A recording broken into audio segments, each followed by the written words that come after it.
ನಮಸ್ಕಾರ ನೆಲಬಂದವರೇ. ನಾನು ಸಂಚಿಕೆ 50ರಲ್ಲಿ PTCL ಅಂದರೆ prohibition of transfer of certain lands ಅಂದರೆ ಪರಿಶಿಷ್ಟ ಜಾತಿ ಮತ್ತು ಪರಿಶಿಷ್ಟ ಪಂಗಡದ ಕೆಲವು ಜಮೀನುಗಳನ್ನ ವರ್ಗಾವಣೆ ನಿಷೇಧದ ಬಗ್ಗೆ ತಿಳಿಸ್ಕೊಟ್ಟಿದ್ದೆ. ಈ PTCL ಕಾನೂನು 1979ರಲ್ಲಿ ಜಾರಿಗೆ ಬಂತು. ಈ ಕಾಯ್ದೆಯಂತೆ ಪೂರ್ವಾನ್ವಯವಾಗುವಂತೆ ಜಾರಿಗೆ ತರಲಾಯಿತು. ಅಂದರೆ ಕಾಯ್ದೆಗೂ ಮುಂಚೆ ಜಮೀನು ಮಾರಾಟ ಆಗಿತ್ತು ಅಂದರೂ ಸಹ ಹಕ್ಕನ್ನು ಮರುಸ್ಥಾಪಿಸಲು ಅವಕಾಶವನ್ನು ಉಪವಿಭಾಗಾಧಿಕಾರಿಗಳಿಗೆ ನೀಡಲಾಯಿತು.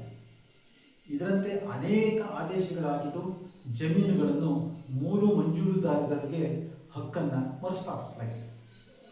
ಆದರೆ ಇತ್ತೀಚೆಗೆ ಉಚ್ಚ ನ್ಯಾಯಾಲಯದಲ್ಲಿ ಮಹತ್ತರ ಆದೇಶವನ್ನು ಮಾಡಲಾಗಿದೆ. ಈ ಬಗ್ಗೆ ನಾನು ಇವತ್ತಿನ ದಿವಸ ತಮಗೆ ವಿಸ್ತಾರವಾಗಿ ತಿಳಿಸ್ಕೊಡ್ತೀನಿ.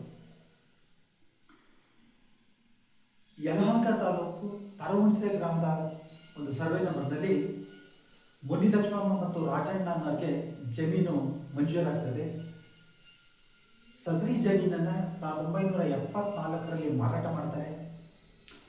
ಕ್ರಯದಾರರು ಜಮೀನಿಗೆ ಸಂಬಂಧಪಟ್ಟಂತೆ ಖಾತೆ ಪಾಣಿ ಮಾಡಿಸ್ಕೊಂಡು ಜಮೀನನ್ನು ಅಭಿವೃದ್ಧಿಪಡಿಸಿಕೊಂಡು ಸ್ವಾಧೀನ ಅನುಭವದಲ್ಲಿ ಇರ್ತಾರೆ. 2017ರಲ್ಲಿ ಮಂಜೂರಿದಾರರಾಗಿರ್ತಕ್ಕಂಥ ಮುನಿಲಕ್ಷ್ಮಮ್ಮ ಮತ್ತು ರಾಜಣ್ಣರವರು ಹಕ್ಕನ್ನು ಮರುಸ್ಥಾಪಿಸಲು ಬೆಂಗಳೂರು ಉತ್ತರದ ಉಪವಿಭಾಗಾಧಿಕಾರಿಗಳಿಗೆ ಅರ್ಜಿಯನ್ನು ಸಲ್ಲಿಸ್ತಾರೆ.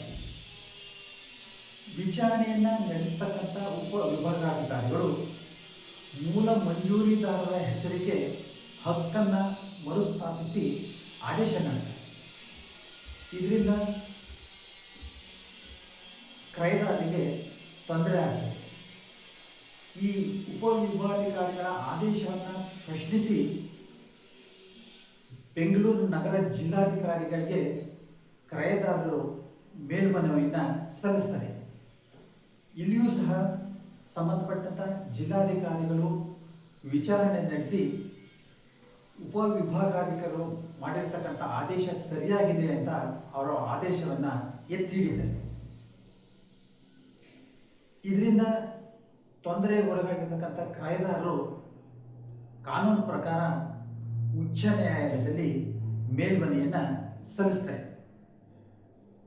ಈ ಸಂದರ್ಭದಲ್ಲೂ ಸಹ ಉಚ್ಚ ನ್ಯಾಯಾಲಯವು ವಿಚಾರಣೆ ನಡೆಸಿ ಕೂಲಂಕುಷವಾಗಿ ಪರಿಶೀಲಿಸಿ ಈಗಾಗಲೇ ಇಂತಹ ಪ್ರಕರಣಗಳಲ್ಲಿ ಉಚ್ಚ ನ್ಯಾಯಾಲಯಗಳು ಮತ್ತು ಸರ್ವೋಚ್ಚ ನ್ಯಾಯಾಲಯಗಳು ಹೇಗೆ ಅರ್ಜಿಯನ್ನು ವಿಲೆ ಮಾಡಿದ್ದೇವೆ ಅನ್ನೋದನ್ನು ಪರಿಶೀಲಿಸಿ ಒಂದು ಆದೇಶ ಮಾಡುತ್ತೆ.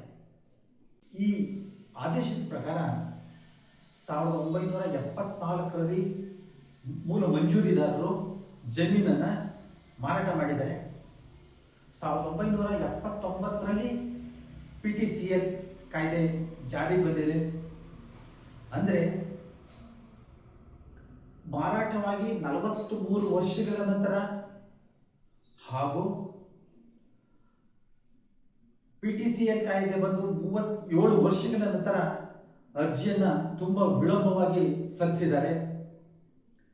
ಕ್ರಯದಾರರು ಈಗಾಗಲೇ ಸಾಕಷ್ಟು ಜಮೀನನ್ನು ಅಭಿವೃದ್ಧಿಪಡಿಸಿದ್ದಾರೆ.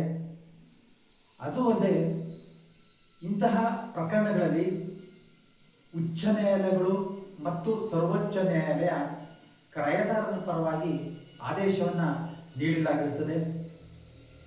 ಆದ್ದರಿಂದ ಮಾನ್ಯ ಜಿಲ್ಲಾಧಿಕಾರಿಗಳು ಉಪವಿಭಾಗಾಧಿಕಾರಿಗಳ ಆದೇಶವನ್ನು